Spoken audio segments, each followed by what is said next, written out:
예정대로 SEC가 법원에 이 리플 소송 판결에 대해서 중간 항소를 진행하게 해달라고 브리핑을 제출했습니다. 어제도 타임라인에 대해서 간단히 말씀드린 것처럼 이로써 리플은 이에 대한 반론 답변을 또 제출해야 되고요. 리플의 반론 답변서에 대해서 SEC의 답변도 제출돼야 됩니다.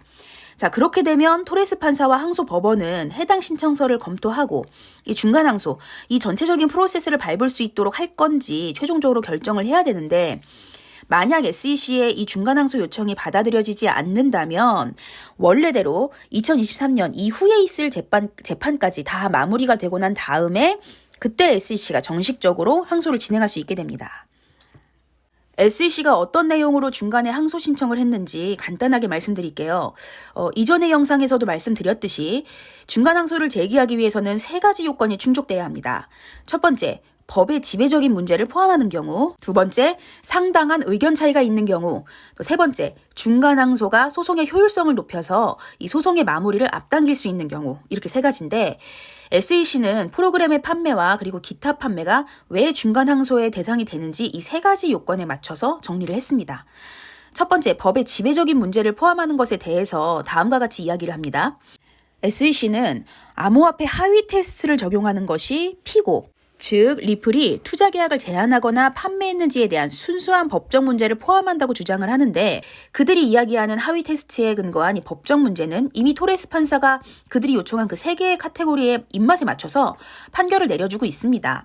기간 판매에 대한 거, 그리고 프로그램 판매에 대한 거, 그리고 판매를 방조한 이 브래드 갈링하우스와 크리스 라슨에 대한 것, 이 3가지에 대해서 토레스 판사는 하위 테스트에 의거해 각각 판결에 제기를 했는데, 뭐를 또 어떻게 해달라는 건지 의아합니다. 자, 두 번째, 이 법적 문제에 대해서 상당한 의견 차이가 존재한다고 하고요. 그리고 이 상당한 의견 차이가 존재하는 것이 아직 진행 중인 그런 기소들에 영향을 두어서는 안 된다고 이야기를 합니다. 그러면서 테라폼레스 사건, 텔레그램 사건, 라이브러리 사건 등 판례를 제시하고 있는데요. 여기서 근데 제가 얘기하고 싶은 건 토레스 판사가 과연 이 사건들을 사전에 검토하지 않았을까요? 토레스 판사 역시 더 면밀히 검토했을 거라고 생각을 해요.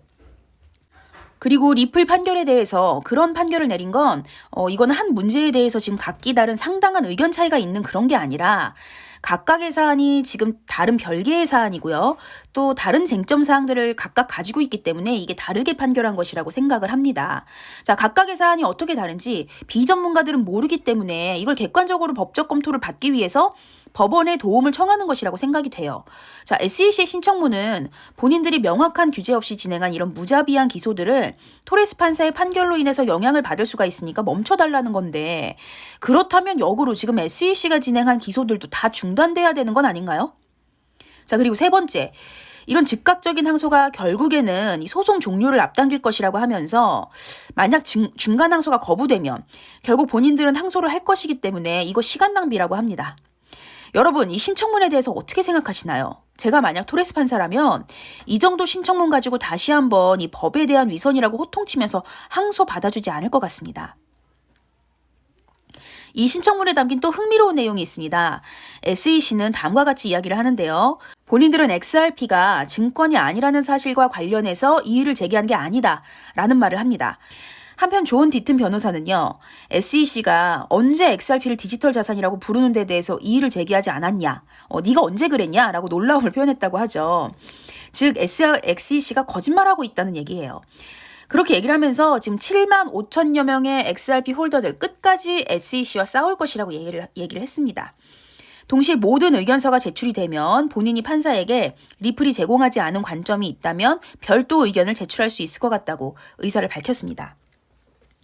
해당 중간소송 신청에 대해서 프레드 리폴리라는 전문가는요, SEC의 중간 항소가 만약 그럴 리는 없겠지만 리플이 동의할 경우에는 70에서 80%의 승리 가능성이 있다. 그리고 리플이 반대할 경우에는 60에서 70%의 거부 가능성을 제시했는데요. 그래도 SEC의 중간 항소가 받아들여지진 않을 것이다. 중간 항소 신청이 받아들여지지 않을 것이다라는 의견이 거의 지배적인 것 같습니다. 현재 시황이나 궁금하신 종목 있으시면 상단에 보이는 번호로 문자 보내주시면 자세히 답변 드리겠습니다.